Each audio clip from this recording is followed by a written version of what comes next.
आप देख रहे हैं पल पल न्यूज और मैं हूं आपके साथ नदीम अकरम। ज्ञानव्यापी मस्जिद को लेकर के क्या कुछ चल रहा है उसकी हर एक तस्वीर आप लोगों के साथ साझा करता हुआ अक्सर पल पल के जरिए दिखाई दे रहा हूं, पर आज कुछ ऐसे तथ्य और ऐसी बातें सामने आई हैं जिसके चलते कोर्ट परिसर में हंगामा मच गया।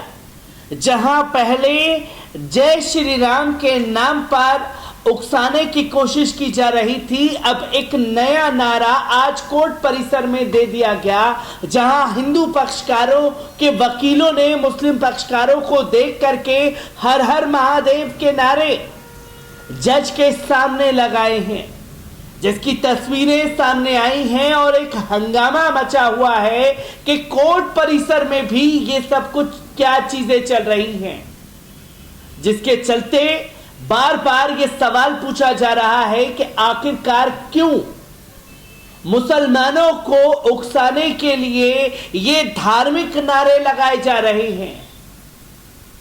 और कोर्ट में आज दलीलें दी गई जिसमें यह फैसला किया गया कि 26 तारीख तक मुस्लिम पक्षकारों को और हिंदू पक्षकारों को सुन लिया जाएगा और उसके बाद फैसला सुनाया जाएगा। 26 मई तक दोनों लोगों को, खासतौर पर मुस्लिम और हिंदू पक्षकारों को अपनी दलीलें रखनी पड़ेंगी और इस पर बहस होगा। और किसको कोर्ट में आज पहले बोलने का मौका मिला है, एक बार कोर्ट में क्या कुछ हुआ है इन तस्वीरों पर नजर डालते हैं। आपको बता दें कि ज्ञानव्यापी मामले में अगली सुनवाई 26 मई को होगी। सारे पक्ष सर्वे रिपोर्ट पर एक हफ्ते में अपनी आपत्ति दे सकते हैं और कोर्ट परिसर में हर हर महादेव के नारे लगे हैं। वाराणसी के मां श्रृंगार गौरी ज्ञानव्यापी प्रकरण को लेकर आज जिला जज डॉक्टर अजय कृष्ण की अदालत ने सुनवाई की अगली तारीख 26 मई तय की है। कोर्ट रूम के बाहर लिस्ट से मिलान करके कुल 36 लोगों को अंदर भेजा गया था। अदालत के 2 मामलों की सुनवाई को लेकर आदेश देना था। सर्वे पर दोनों पक्षों की ओर से एक हफ्ते में आपत्ति देने के लिए कोर्ट ने कहा है। वादी पक्ष के वकील ने कहा है कि जो हमारी मांगे थी वो पूरी हुई हैं, जहां हिंदू पक्षकार के वकीलों ने कहा है कि जो हमारी मांगे थी वो सारी मांगे मान ली गई हैं। तो वही वादी पक्ष की महिलाएं अपने वकीलों के साथ तय समय पर कोर्ट पहुंच गई थी। आज कोर्ट रूम में कुल 36 लोगों को जाने की इजाजत दी गई थी। वादिनी महिलाओं में से सीता साहू ने कहा कि अनादि काल से सत्य की ही जीत होती चली आ रही है, हमारी आस्था और हमारे सच को भी जीत मिलेगी, इसका हमें पूरा भरोसा है। सोमवार को हुई सुनवाई के लिए 19 वकीलों के साथ कुल 23 लोगों को कोर्ट रूम में जाने की इजाजत दी गई थी। ज्ञानव्यापी प्रकरण की सुनवाई को देखते हुए मंगलवार सुबह से ही वाराणसी की दीवानी कचहरी में परिसर की सुरक्षा बढ़ा दी गई। पुलिस कमिश्नर सतीश गणेश ने कचहरी परिसर की सुरक्षा व्यवस्था का जायजा लिया। कचहरी परिसर में वादकारियों, अधिवक्ताओं और उनके सहयोगियों, न्यायिक सेवा से जुड़े कर्मियों, अफसरों और दुकानों के संचालकों के अलावा अन्य किसी अनावश्यक प्रवेश पर सख्ती के साथ रोक लगाई गई है। मां श्रृंगार गौरी ज्ञानव्यापी प्रकरण की वादी महिलाओं के अधिवक्ता मदन मोहन यादव ने कहा कि मुस्लिम पक्ष ने कल अपनी दलीलें पेश की थी। उन्होंने कहा कि मामला पूजा स्थल अधिनियम के मापदंडों को पूरा नहीं करता। वे चाहते थे कि मामला खारिज हो जाए, लेकिन हमने भी कोर्ट के सामने अपनी दलीलें पेश की थी। मामले को यूं ही खारिज नहीं किया जा सकता, ये चलता रहेगा। ये संपत्ति का नहीं बल्कि पूजा के अधिकार का मामला है। कोर्ट इस मामले पर सुनवाई करेगी। फैसला संभवतः शाम 4 बजे तक आएगा। हिंदू सेना के अध्यक्ष विष्णु गुप्ता ने मंगलवार को कहा कि ज्ञानव्यापी परिसर विवाद में पक्ष बनाने के लिए हमने बनारस जिला न्यायालय में आवेदन दायर दिया है। चल रही दलील के अलावा हम ज्ञानव्यापी मंदिर स्थल को पूजा के उद्देश्य से हिंदुओं को पूर्ण रूप से सौंपने की अपील करते हैं। काशी को हमेशा से महादेव की नगरी के रूप में जाना जाता रहा है।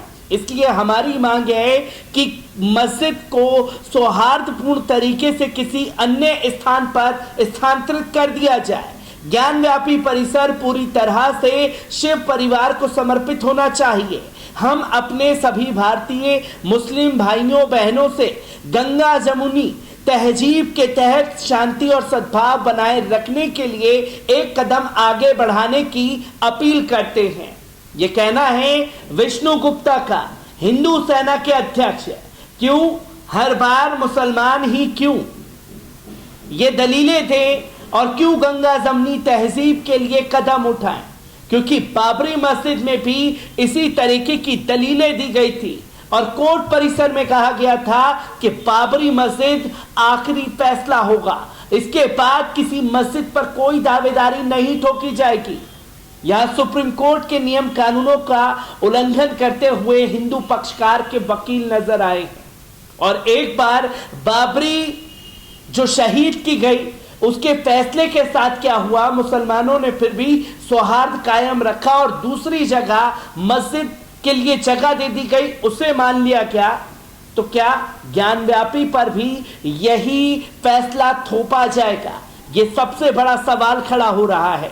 इसी के साथ साथ आपको बता दें कि सुप्रीम कोर्ट के आदेश से 23 मई यानी सोमवार से मां श्रृंगार गौरी की जो तस्वीरें हैं वो सामने आना शुरू हो गई और जज ने साफ तौर पर कई बड़ी बातें कही हैं जिससे हड़कंप मचा हुआ है और रिपोर्ट मांगी गई है सभी लोगों से।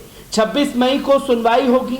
वाराणसी जिला जज अजय कुमार विशेष ने कहा कि नागरिक प्रक्रिया संहिता सीपीसी के आदेश 7 नियम 11 के तहत वाद की पोषणीयता पर सुनवाई होगी। तो वहीं 26 मई को अगली सुनवाई